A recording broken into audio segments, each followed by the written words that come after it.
할렐루야. 새해 함께 하신 모든 분들을 주님의 이름으로 축복합니다.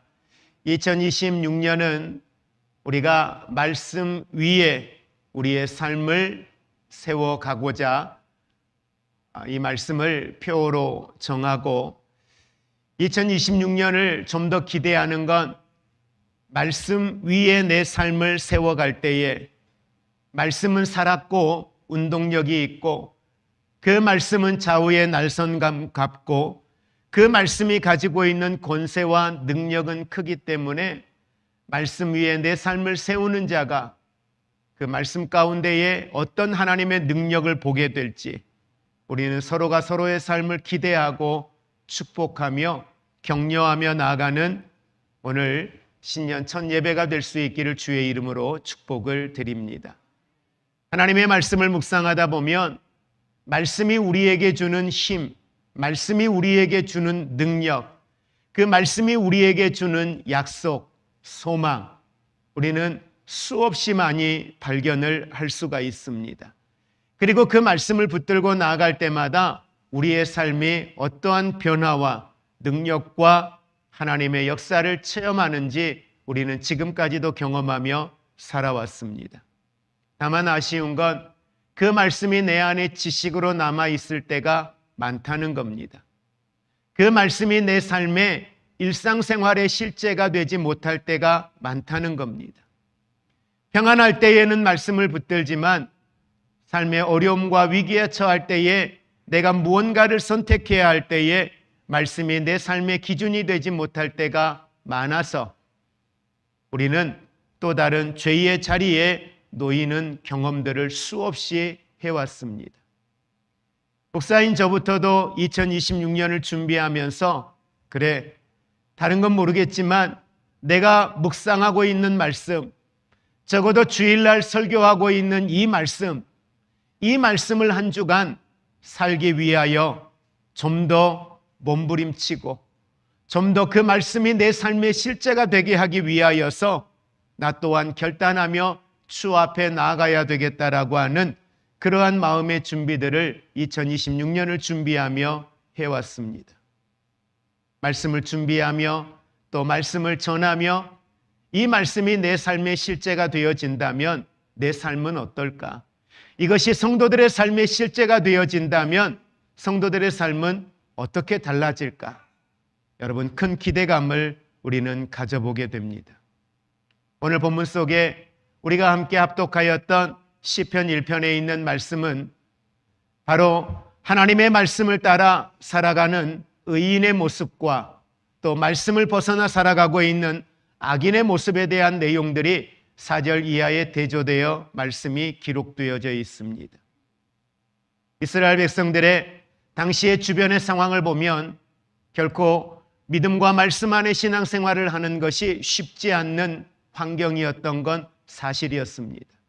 주변의 열방의 국가들로부터 수없이 공격을 당하여야만 했고 하나님을 믿고 하나님을 예배하며 주 앞에 믿음으로 나아가지만 그들의 주변에는 수많은 우상들로 인하여서 때로는 넘어지고 좌절하고 절망하고 있는 이들의 모습들 또한 어렵지 않게 우리는 다윗 시대의 역사를 통하여 볼 수가 있습니다. 오늘 다윗은 우리에게 복 있는 사람은 세상과 문화에 휘둘리지 않는 사람들임을 분명하게 이야기하고 하나님의 말씀을 삶의 기준으로 삼아야 함에 대하여 다시 한번 강조하고 있습니다. 그러면서 다윗은 이제 이 율법은 우리가 의무적으로 따라야 되는 율법이 아니라 이 말씀은 그냥 의무적으로 읽어야 되고 묵상해야 하는 말씀이 아니라 이 말씀을 대하는 우리의 자세가 너희는 율법을 즐거워하는 자가 되기를 원한다. 하나님의 말씀을 즐거워하는 자, 하나님의 말씀을 사랑하는 자, 그 말씀을 기뻐하는 자, 그래서 그 말씀을 내 삶으로 가져오매 그것이 당연한, 마땅한 우리의 삶의 선택이 되기를 원함에 대하여 다윗은 이야기하고 더 나아가 그 하나님의 말씀을 너희는 주야로 묵상하는 자가 되기를 원함을 분명하게 이야기를 하고 있습니다. 말씀을 묵상한다는 건 말씀을 읊조리는 겁니다. 말씀을 내 입에 떠나지 않게 하는 것입니다. 매일매일 하나님의 말씀을 여러분의 귓가에 들릴 수 있도록 여러분 주야로 이 말씀을 되새길 수 있는 우리의 신앙의 삶이 될 수 있기를 원합니다. 그럴 때에 기도와 말씀 중심의 신앙생활이 되어질 것입니다. 더 나아가 율법을 즐거워한다는 건 기쁠 때나 어려울 때나 슬플 때나 일이 잘 풀릴 때나 때로는 고난 속에 있을 때라도 언제든지 하나님의 말씀이 내 판단의 기준이 되게 한다는 의미를 담고 있습니다. 이처럼 26년 한 해 새해를 시작하면서 저와 여러분의 마음속에 주의 말씀을 즐거워하고 그 말씀을 날마다 주야로 묵상하기로 고백하고 선포하며 나아가는 이 아침이 될 수 있기를 주의 이름으로 축복을 드립니다. 그럴 때에 여호와의 말씀을 붙들고 믿음으로 나아가는 이들에게 성경은 분명한 결과를 이야기합니다. 시냇가에 심은 나무와 같은 끊임없는 생명력과 열매를 맺는 삶을 살게 될 것이고, 더 나아가서 말씀을 따라 살아가는 사람들이 누리는 축복, 반드시 하나님의 복이 너희에게 임한다. 말씀을 따라 사는 자에게는 반드시 하나님의 복이 있음을 우리에게 이야기해 주고 있습니다. 먼저 우리 1절에 있는 말씀을 같이 합독하겠습니다. 복 있는 사람은 악인들의 꾀를 따르지 아니하며 죄인들의 길에 서지 아니하며 오만한 자들의 자리에 앉지 아니하고. 다윗은 복이 있는 사람은 어떠한 사람인가? 먼저 첫 번째 복이 있는 사람을 다윗은 이야기하며 악인의 꾀를 따르지 않는 사람입니다. 세상에 속임이 얼마나 많습니까? 사탄은 우리를 속이는데 좀 더 편한 길, 좀 더 쉬운 길 우리에게 안내합니다. 또 우리 주변에 있는 사람들도 돈을 버는데 좀 더 쉬운 길을 가르쳐 줍니다. 돌아가도 되는데 원하는 건 돈이잖아. 원하는 건 직장이잖아. 직장에 남는 거잖아. 진급하는 거잖아. 그거 얻을 수 있으면 되는 거 아니야? 목표를 잘못 설정했습니다. 직장에 있는 이유가, 돈이 내게 있어야 되는 이유가 잘못 내게 새겨져 있습니다. 돈이 목적이 아니잖아요. 직장에 진급하는 게 목적이 아니잖아요. 그런데 어느 순간 우리는 사탄에게 속아서 돈을 많이 버는 것, 건강을 지키는 것, 직장에서 진급하는 것, 더 좋은 데로 옮겨가는 것, 그것이 삶의 목적이 되어지는 순간 사탄은 우리를 속입니다. 세상은 우리를 속입니다. 그리고 좀 더 편한 방법, 편리함을 추구하게 합니다. 그리고 어느 순간 잘못된 방법을 따라가게 만듭니다. 이게 악인의 꾀입니다. 그래서 잠언 4장 14절과 15절에 우리에게 악인의 꾀를 따르지 아니하는 삶의 지혜를 성경은 이렇게 말씀합니다. 같이 합독합니다. 사악한 자의 길에 들어가지 말며 악인의 길로 다니지 말지어다. 그의 길을 피하고 지나가지 말며 돌이켜 떠나갈지어다. 아멘. 여러분, 우리는 세상을 바라보는 삶의 지혜가 있기를 원합니다. 사악한 것이 무엇인가? 악인의 길이 무엇인가? 하나님, 2026년 이 새해에는 우리에게 이와 같은 거짓됨에 대하여, 악인의 꾀에 대하여 바르게 분별해낼 수 있는 분별의 영을 허락하여 주시옵소서. 그래서 그 길을 따르지 아니함에 대한 아름다운 믿음의 선택이 내 삶에 이루어지게 하옵소서. 이것이 우리의 기도가 될 수 있기를 원합니다. 그런 자를 복이 있는 자라고 성경은 이야기합니다. 그리고 성경은 더 한 발 더 나아가 복 있는 사람에 대하여 이야기합니다. 죄인의 길에 서지 않는 것입니다. 여러분, 악한 길은 피하면 된다고 생각합니다. 그러나 성경은 더 구체적으로 우리에게 요구합니다. 피하여서만 되는 게 아니야.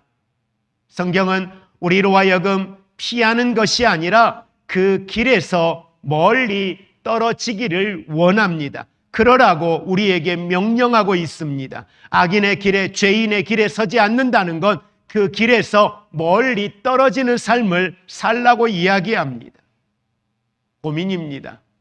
이런 문제들은 끊임없이 우리에게 갈등입니다.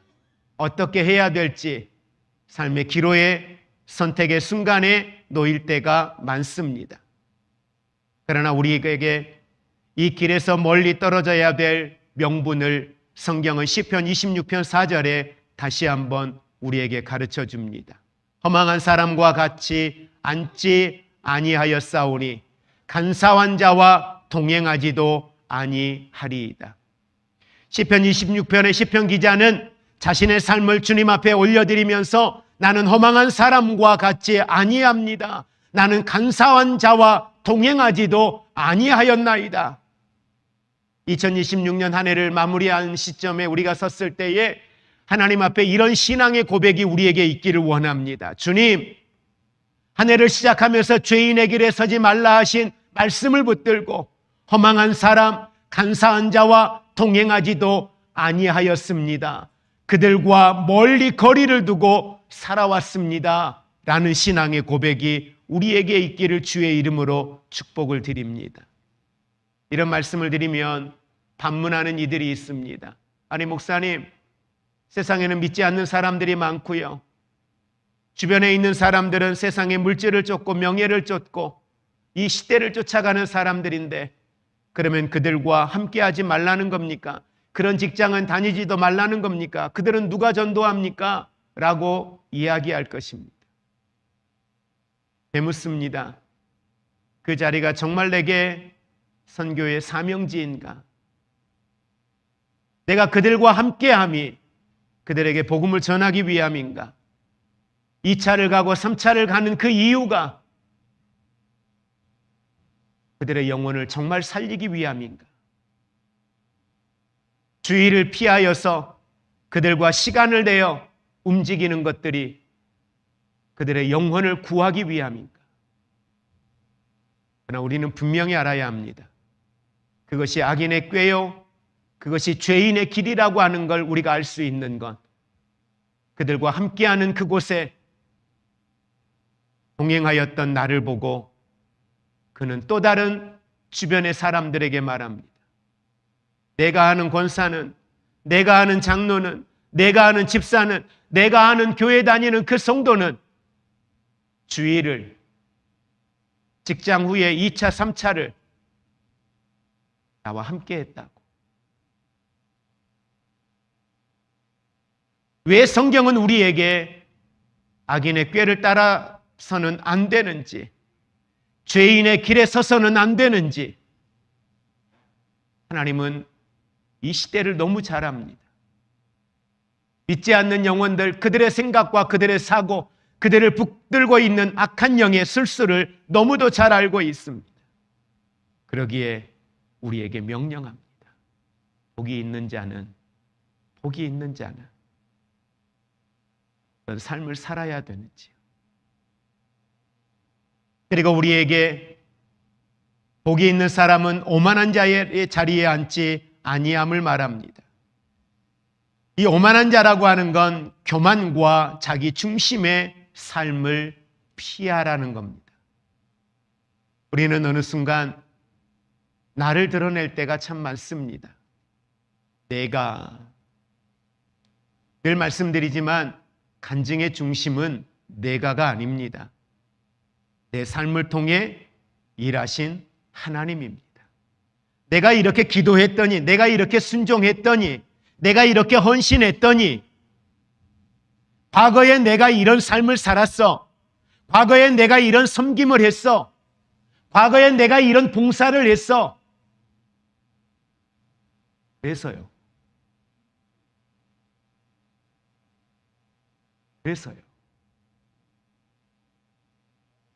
우리가 기억해야 될 건 나를 통하여 일하셨던, 나를 그렇게 사용하셨던 그 하나님, 그게 고마운 거예요. 그게 감사한 거예요. 내가 어떤 사람인지 나는 나를 너무 잘 아는데, 그런 나를 이런 직분에 세워서, 그런 나를 이런 감동을 주셔서, 그런 나에게 이렇게 봉사할 수 있는 건강을 주셔서 나를 통하여 하나님이 일하셨다는 거, 그게 감사한 거예요. 그게 행복한 거예요. 그 신앙을 가지면 내가 무엇 했는지, 내가 어떤 직분을 가졌는지, 과거에 어떤 사람이었는지, 그걸 우리는 이야기할 이유도 없고, 그걸 생각할 이유도 없고, 아니 그 생각조차도 못하지요. 그런 나를 쓰셨다는데, 그런 나를 통하여 일하셨다는데, 그게 감사할 뿐이지요. 그래서 잠언 16장 18절은 우리에게 명확하게 말합니다. 그거 교만이다. 또 교만이다.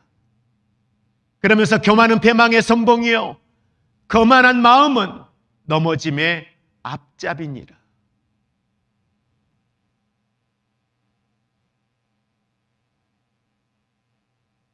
그리고 성경은 복이 있는 자에 대하여 이야기하며 1절 마지막에 2절에 우리에게 이렇게 말씀하죠. 오직 여호와의 율법을 즐거워하여 그의 율법을 취하로 묵상하는도다. 여호와의 율법을 즐거워하여. 2025년 지난 한 해를 보내면서 2024년부터 시작하여 성경을 필사하신 분들이 계십니다. 네, 우리 장로님 또 권사님들이 필사를 하셨어요. 그래서 전체를 창세기부터 요한계시록까지 필사하신 분들이 교회에 3분이 계십니다. 네, 필사를 하면서 너무 좋은 거예요. 너무 행복한 거예요. 주의 말씀을 즐거워함이, 그 말씀을 기쁨으로 삼고 그 말씀을 내 일상의 삶의 기준으로 삼는 거죠. 여러분, 말씀을 즐거워하십니까? 말씀을 묵상하는 시간을 즐거워하십니까? 말씀을 묵상하는 시간이 기쁨이십니까? 말씀을 묵상하는 시간이 여러분에게 행복이십니까? 여러분, 2026년 하나님의 말씀을 사랑하는 우리가 되기를 원합니다. 그 말씀이 너무 좋은 거예요. 우리 젊은 세대들은 경험하셨죠? 과거에 만화가 시리즈로 계속 나올 때에 보니까 만화가 나오는 날 기다려요. 그 다음 편이 나오는 날 기다려요. 뭐 꼭 만화 얘기할 필요도 없죠. 드라마 어때요? 드라마 여러분 요즘에 즐겨보시는 드라마들 주말에도 있고 뭐 넷플릭스에서 나오는 것들도 있고 어때요? 그거 공개될 때까지 기다려지고 그거 보는 그 기쁨들, 즐거움들이 있으시잖아요. 말씀에 대해서는 어떠세요? 말씀을 보려고 하는데 성경 말씀을 펼 때 막 흥분되고 기쁘고 즐겁고 그러세요? 오늘은 하나님이 내게 어떤 말씀을 하실까? 내가 오늘 이 말씀을 묵상할 때 주님은 내게 어떤 감동을 주실까? 막 기대가 되고 흥분이 되고 그러세요? 어떠세요? 2026년이 우리에게 그런 한 해가 될 수 있기를 주의 이름으로 축복을 드립니다. 주님, 하나님의 말씀인데, 주님이 내게 하시는 말씀인데, 내게 필요해서 주님이 기록해 놓으신 말씀들인데 이 말씀들 속에 어떤 게 있을까? 내가 지난번에도 로마서를 읽었지만 하나님, 오늘 내가 로마서를 또 읽어요. 그때도 내게 은혜를 주셨는데 이번에는 하나님이 내게 또 어떤 은혜를 주실까? 그때 미처 깨닫지 못했던 크고 비밀한 것들 하나님 이번에도 내게 새롭게 깨닫게 하시고 알게 하시고 그 말씀 속에 내게 주시는 하나님의 음성들을 내가 듣게 해 주십시오. 여러분이 이런 기도가 우리에게 있기를 원합니다. 그런 사모함이 우리에게 있기를 주의 이름으로 축복을 드립니다. 그래서 주의 말씀을 즐거워하고 주야로 묵상하는 이 삶에 대하여 시편 119편 97절은 우리에게 이렇게 말씀합니다. 함께 합독할까요? 내가 주의 법을 어찌 그리 사랑하는지요. 내가 그것을 종일 작은 소리로 읊조리나이다. 아멘. 이 고백이 우리의 고백이 되고 이것이 우리의 삶이 될 수 있기를 주의 이름으로 축복을 드립니다. 자, 그러면 성경은 주의 말씀을 묵상하는, 주의 말씀을 즐거워하는 그런 이들에게 하나님은 복이 있다 그랬어요. 복이 있다 그랬는데, 자, 어떤 복이 있을까? 그 복에 대한 결과물을 오늘 3절에 이렇게 말씀을 합니다. 3절 같이 합독합니다. 그는 시냇가에 심은 나무가 철을 따라 열매를 맺으며 그 잎사귀가 마르지 아니함 같으니 그가 하는 모든 일이 다 형통하리로다. 아멘. 너무도 우리가 잘 아는 말씀이죠. 자, 먼저는 시냇가에 심은 나무와 같게 될 것이다 라고 이야기합니다. 여러분, 말씀 위에 서서 사는 삶, 말씀 위에 삶을 세워가는 사람들, 여러분 그들의 삶에는 함께 고백할까요? 끊임없는 생명력과 능력을 공급받습니다. 예. 시냇가에 심은 나무라고 하는 것, 시냇가에 심겨진 나무이기 때문에 그 나무는 끊임없이 뭘 받아요? 에너지를 공급받아요. 능력을 공급받아요. 예레미야서 17장 7절과 8절에 시냇가에 심은 나무에 대하여 이렇게 말합니다. 같이 합독합니다. 그러나 무릇 여호와를 의지하며 여호와를 의뢰하는 그 사람은 복을 받을 것이라. 그는 물가에 심어진 나무가 그 뿌리를 강변에 뻗치고 더위가 올지라도 두려워하지 아니하며 그 잎이 청청하며 가무는 해에도 걱정이 없고 결실이 그치지 아니함 같으리라. 여호와를 의지하고 그를 의뢰하는 사람에게는 복이 있을 것이다. 그런데 그 복이 어떤 복이냐? 시냇가에 심은 나무와 같다. 시냇가에 심겨진 나무는 그 뿌리가 어디를 향하여 나아가고 있습니까? 물가예요.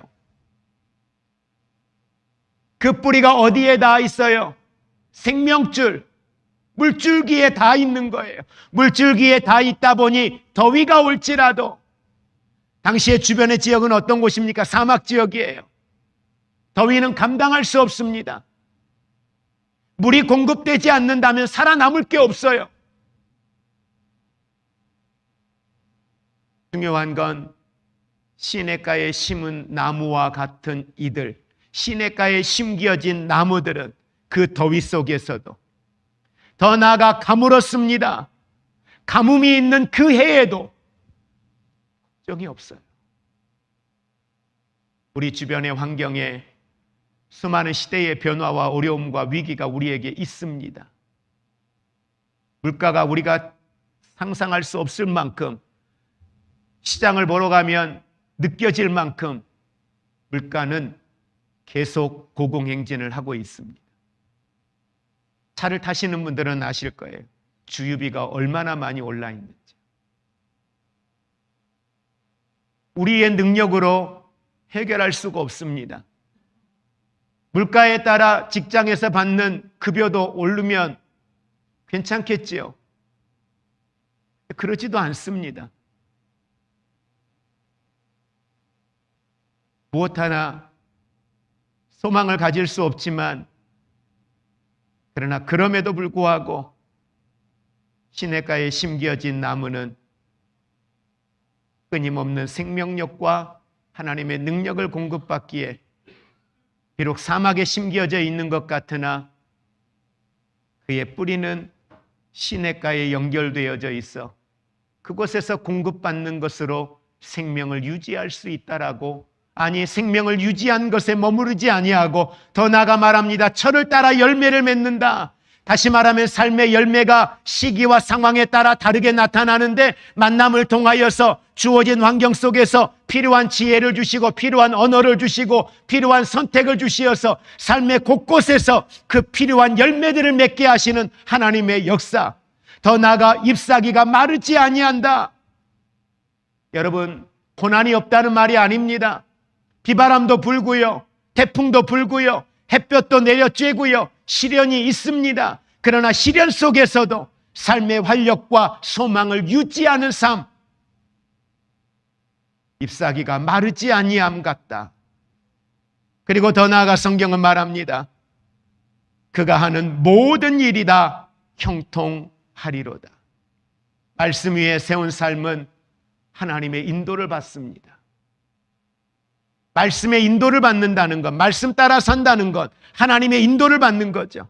목자의 인도를 받는 거죠. 목자의 인도를 받는다는 건 그분이 보호합니다. 그분이 책임져 주십니다. 그분이 필요를 공급하십니다. 그러기에 말씀 위에 세운 삶은 하나님의 인도와 보호 속에서 복된 결실을 맺을 수밖에 없다는 사실들을 믿으시고 2026년 이 새해에는 말씀 위에 내가 살았더니, 말씀 위에 내 삶을 세웠더니, 말씀 위에 내 삶의 기준을 두었더니, 말씀 위에 내가 선택해야 될 선택의 이유를 말씀 가운데 두었더니 하나님이 내 인생을 이렇게 책임져 주셨습니다. 이렇게 하나님이 나를 선하게 인도하셨습니다. 내 삶의 필요를 공급하셨습니다. 내 삶을 복되게 하셨습니다. 이 고백이 우리에게 있기를 원합니다. 시편 128편 1절 2절은 그 결과를 이렇게 고백합니다. 같이 합독합니다. 여호와를 경외하며 그 길을 걷는 자마다 복이 있도다. 내가 내 손이 수고한 대로 먹을 것이라. 내가 복되고 형통하리로다. 아멘. 우리도 우리의 자녀들에게 이 믿음의 유산을 남겨주기 원합니다. 우리도 믿음의 후배들에게 믿음이 흔들리는 말씀 위에 삶을 세워가려고 노력하는데 진짜 될까? 눈에 보이는 이익을 쫓아가고 싶은데 말씀 위에 내 삶을 세우면 뭔가 피해를 보아야 할 것 같은데 기다려야 할 것 같은데 정말 가능할까?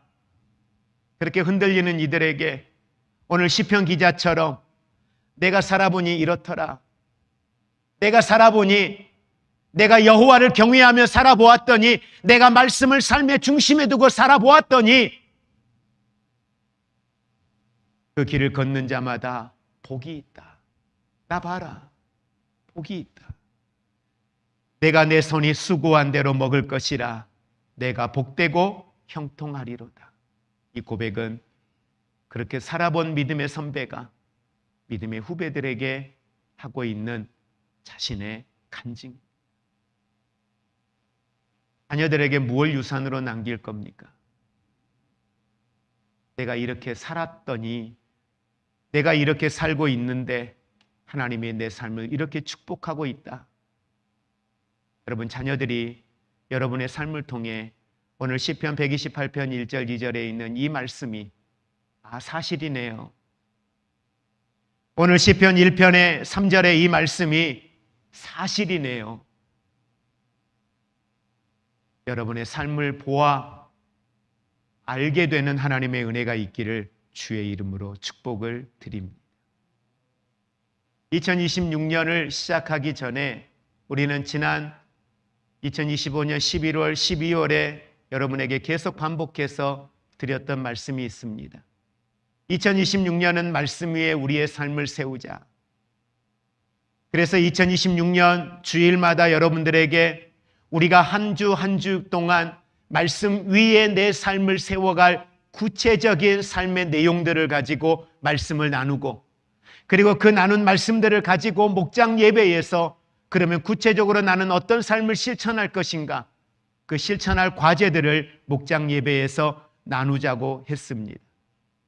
그리고 그 말씀을 따라 살 때에 어떠한 삶의 역사들이 우리의 삶을 통해 나타나는지를 우리가 함께 보게 될 것이라는 이야기들을 나누었습니다. 그런 관점에서 2026년 특별히 우리는 매일 주의 말씀을 묵상하는 시간을 정하여 말씀을 묵상하기를 원합니다. 작년 한 해 동안 우리는 몇 년에 걸쳐서 계속 여러분과 말씀을 함께 묵상하는 시간들을 함께 가져왔습니다. 그 내용을 또 동일하게 올려드릴 겁니다. 내일부터 올려드리면 100일 동안 여러분이 그 시간 그대로 따라오시면 100일의 성경을 일독을 하게 됩니다. 그래서 젊으신 분들은 아마 2배속으로 들으시면 충분히 따라올 수 있기 때문에 짧은 건 25분에서 약 35분 사이의 말씀의 내용들입니다. 그러면 2배속으로 들으시면 약 15분 전후면 여러분들이 매일 말씀을 묵상할 수 있습니다. 그리고 일독을 그렇게 하시고 난 이후에 그 다음에는 여러분들이 소리를 내어서 성경을 읽는, 묵상하다라는 것, 읊조리다라는 건데 여러분이 소리를 내어서 말씀을 읽는 시간들을 같이 가져보았으면 좋겠습니다. 그렇게 해서 적어도 2026년에는 우리가 성경을 이독을 할 수 있으면 좋겠고요. 매 주마다 여러분들에게 주보에 금주의 말씀을 계속해서 내보내고 있습니다. 주일이 지나면 그 부분을 가위로 오려내세요. 크지 않으니 여러분들이 핸드폰 뒤에, 케이스 뒤에다가 넣어가지고 다니시면서 시간 날 때마다 이 말씀을 읊조리시기를 바랍니다. 이번 금주에 우리가 읊조릴 말씀, 묵상 말씀이 시편 128편 우리가 앞에서 읽었던 1절과 2절의 말씀입니다. 이 말씀을 계속 읽으십시오. 계속 여러분의 귓가에 들리실 수 있도록 읽으십시오. 그러는 순간 이 말씀이 여러분의 마음에 새겨지게 되고 그 말씀이 여러분의 삶에 떠올라지게 되고 선택과 행동을 말씀의 기준으로 살아가는 중요한 지표가 되어질 것입니다. 그래서 주야로 이 말씀을 묵상하는 일들을 습관화하시기를 바랍니다. 그래서 저도 목사인 저도 그렇게 해보려고 결단하고 또 그렇게 하려고 계획하고 있습니다. 말씀을 정리합니다.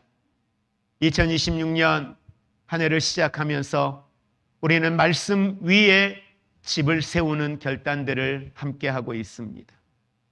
악인의 깨와 세상의 유혹에 흔들리지 아니하고 오직 하나님의 말씀을 즐거워하며 그 말씀을 묵상하는 삶을 선택하기로 결단하며 나아갑니다.